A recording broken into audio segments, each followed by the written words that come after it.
Job విషయంలోని నేను చెప్పాక టైమింగ్స్ 9 to 7 అని. నేను మే నుంచి షిఫ్ట్స్ వేస్తే ముందు నుంచి చెప్తున్నాను. అయితే మరి నాకు మా ఫ్రెండ్స్లో ఒక్కదానికి 8 to 6 టైం వచ్చిందనమాట. అయితే అందరికీ 9 to 7 అయ్యాను. నాకు ఒక అమ్మాయికి 8 to 6 పడింది.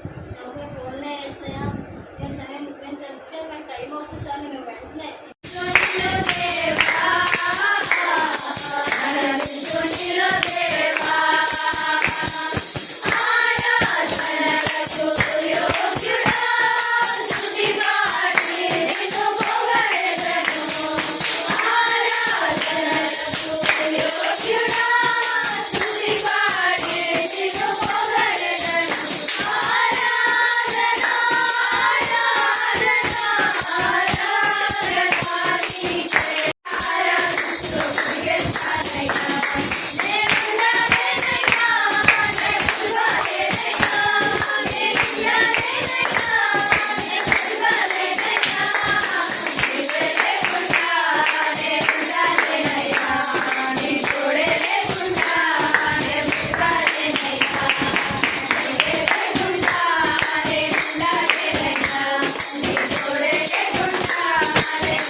చెప్పండి మన జీవితాలు అలా ఉన్నాయా?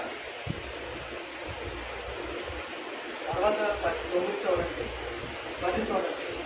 నా పూర్ణ హృదయముతో నిన్ను వేడుకొని ఉన్నాను, పాపములు చేస్తున్నట్టు నా పూర్ణ హృదయంతో నిన్ను వెతికి ఉన్నాను. మరి మన పూర్ణ హృదయంతో మనం అనుసరిస్తున్నామా? చెప్పండి. మనం మనస్ఫూర్తిగా